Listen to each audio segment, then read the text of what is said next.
Mis hermanos, las cartas a los Efesios y a los Colosenses son cartas hermanas, hasta el punto de que al final de una de ellas dice el apóstol San Pablo: pasen esta carta, eso lo dice a los de Colosas, pasen esta carta a los de la Odisea, la región donde quedaba Éfeso, y díganles a ellos que les pasen su carta. Ese es un motivo para considerarlas como cartas hermanas. Otro motivo es que Cristo, por decirlo de alguna manera, ha ido creciendo en el corazón y en la mente de Pablo. Y así está también llamado a crecer en nosotros.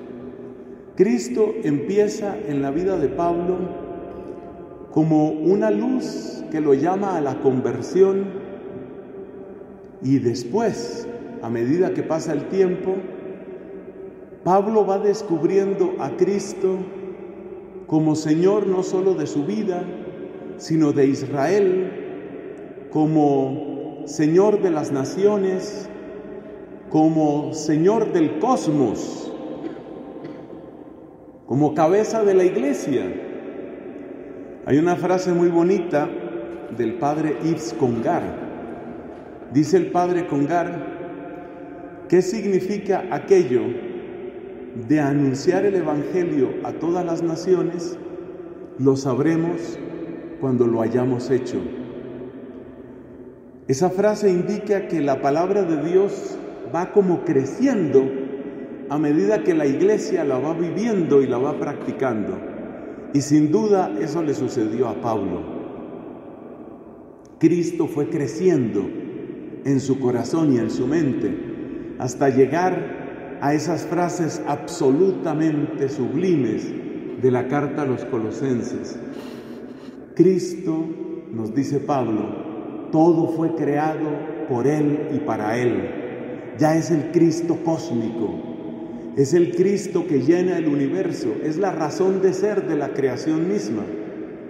Es muy hermoso meditar en esto de Pablo para darnos cuenta que también nuestra experiencia de fe tiene que crecer. Indudablemente en las primeras fases nosotros nos fijamos mucho en lo emocional, y está bien que sea así. Nos fijamos mucho en lo existencial y en lo personal. Pero Cristo tiene que ser Señor de la realidad social, del mundo de la ciencia, del mundo de la cultura, hasta llegar a llenar el universo entero. Así que estas cartas son como meditaciones cristológicas absolutamente preciosas. Yo quiero destacar solo un elemento del texto que hemos leído hoy, que es del capítulo 2 de la carta a los Efesios. Una de las contemplaciones de Pablo, que cuando escribe estas cartas está preso, eso también las hace hermanas, se llaman cartas de la cautividad, él está preso. Y es impresionante reflexionar en que este hombre, confinado físicamente de tal manera, sin embargo, vuela en su pensamiento más allá de las eras y de las fronteras de las naciones. Bueno, en este pasaje de hoy, Pablo nos dice, o está expresando su pensamiento sobre dos palabras: la reconciliación y la edificación.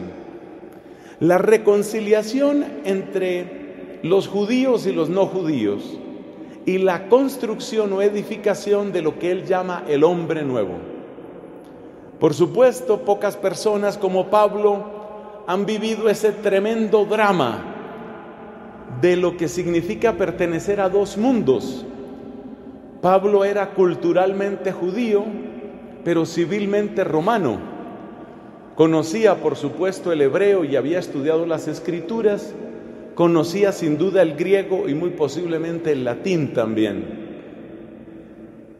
Así que Pablo estaba como a caballo entre el mundo judío y el mundo no judío, dos mundos antagónicos, dos mundos marcados por el odio y el desprecio mutuo.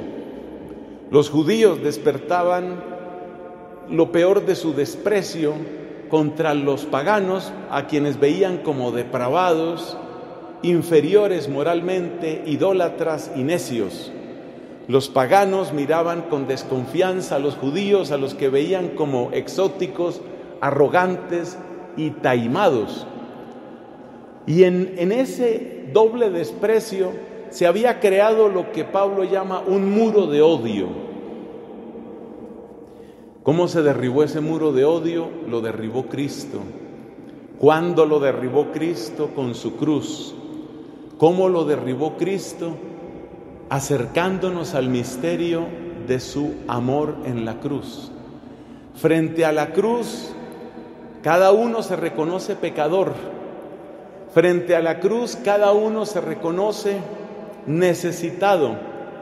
Frente a la cruz, cada uno puede decir de los demás que estamos ahí alrededor de la cruz, cada uno puede decir, este también es pecador, también es necesitado, pero también ha sido amado.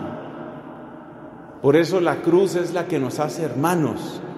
La gran fraternidad surge únicamente en la cruz, porque es donde los obstáculos, las murallas de odio caen. Es un mensaje precioso el que nos da Pablo ahí.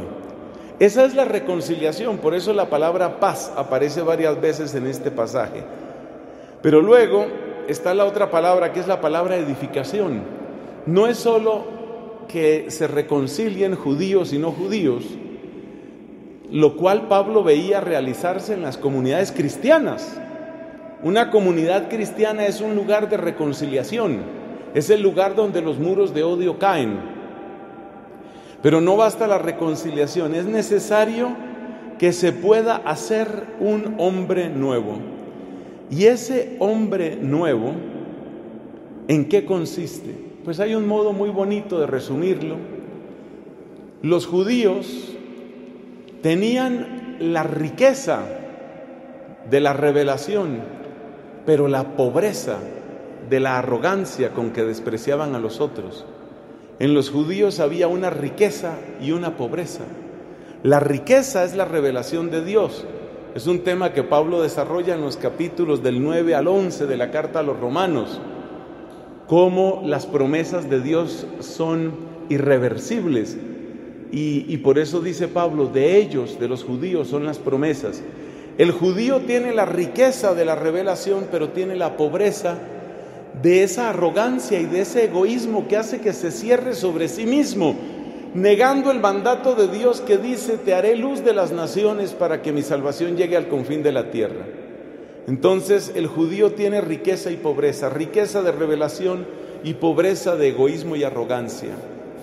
El pagano también tiene una riqueza, la riqueza de reconocer su miseria, la riqueza de reconocer su necesidad. Pablo, que había recorrido toda esa zona de lo que hoy es Turquía, del Asia Menor, veía cómo se abrían con ansia los corazones de los paganos, como diciendo, predícanos, como aquel macedonio del sueño, predícanos, predícanos. Tienen esa hambre, tienen la riqueza del hambre, pero tienen una pobreza. La pobreza de sus costumbres, muchas veces sucias, depravadas. Eso no es un invento. En el capítulo 1 de la carta a los Romanos, Pablo hace un pequeño elenco de lo que era la corrupción del mundo pagano, una descripción que es muy triste. Entonces fíjate cómo los judíos tenían riqueza y pobreza y los paganos tenían riqueza y pobreza. Repitiendo, los judíos tenían la riqueza de la revelación y la pobreza de su arrogancia y egoísmo. Los paganos tenían la riqueza de un hambre insaciable de Dios, pero tenían la pobreza de sus vidas en buena parte degeneradas, depravadas. Entonces, ¿cómo es el hombre nuevo? Esta es la parte más hermosa. ¿Cómo es el hombre nuevo que hace Cristo? El hombre nuevo que hace Cristo es tomar la riqueza de unos y la riqueza de otros y vencer la pobreza de uno y otro.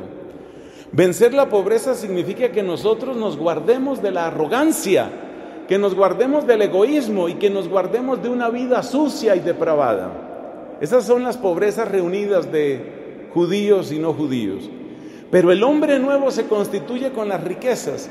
La riqueza es la revelación que nos lleva al conocimiento de Dios, y la riqueza es el hambre, el ansia, el deseo de estar más con Él. Entonces el hombre nuevo, que es lo que estamos llamados a hacer nosotros, debe siempre conocer a Dios y a la vez querer amarlo más, querer servirlo más, querer conocerlo mejor. Por eso decía nuestra amiga y hermana de Siena, decía, refiriéndose a Dios mismo, al misterio de Dios: uno te come y siente más hambre de ti. Que interceda Santa Catalina por su familia dominicana, para que en nosotros se unan esas dos riquezas, de manera que crezcamos en sabiduría sin crecer en arrogancia, y crezcamos en el deseo de Dios sin dejarnos llevar por el pecado. Amén.